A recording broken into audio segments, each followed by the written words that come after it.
Check. 10:30 na. So narito tayo sa Tagum Paraiso, no? Yan, umaambo na. So kapag pagpasok nyo ito, may hagdanan.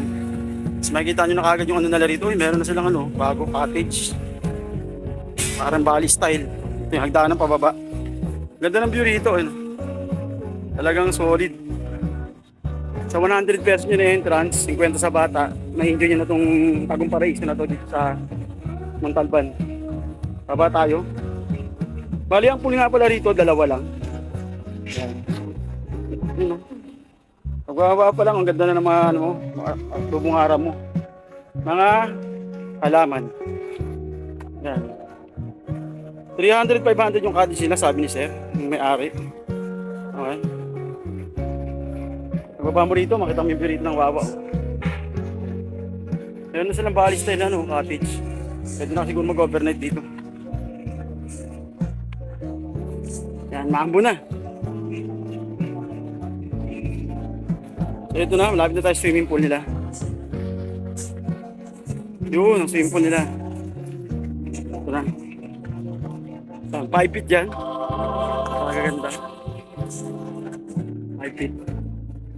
Tapos dito sa baba, yung ano lang, cottage 300. Nilababo ron. So ginagawa pa rin dito ng swimming pool ay. Sa baba. Swimming pool pa yan, malaki. Hindi pa tapos.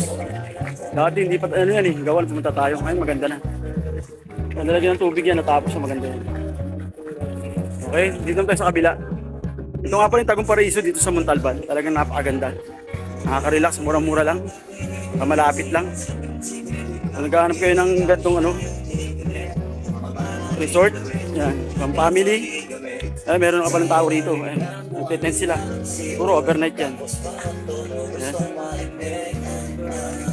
Ito, sa baba, pambata. Ano yan ha? Spring yan ha? Spring water yan. Spring water. Tando. Diba?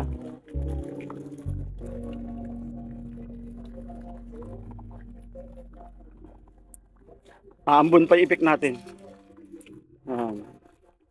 Kaya punta na kayo dito, tapos ang view, ayun yung bundok na yun, ang Wawa. Pamitinan, napakaganda. Kung nakikita nyo, ayun o. Ayun yung bundok. Talaga namang solid yung view dito, para ka nasa infinity pool. Ayan.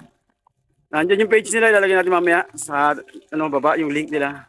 Kaya ano pa hinihintay nyo, environment friendly talaga. Oh. Ambience na, talagang puro halaman. Puro mga kawayan. Kaya punta na kayo. Napakaganda talaga sa lugar na to. Ayun o. 2 lang siya.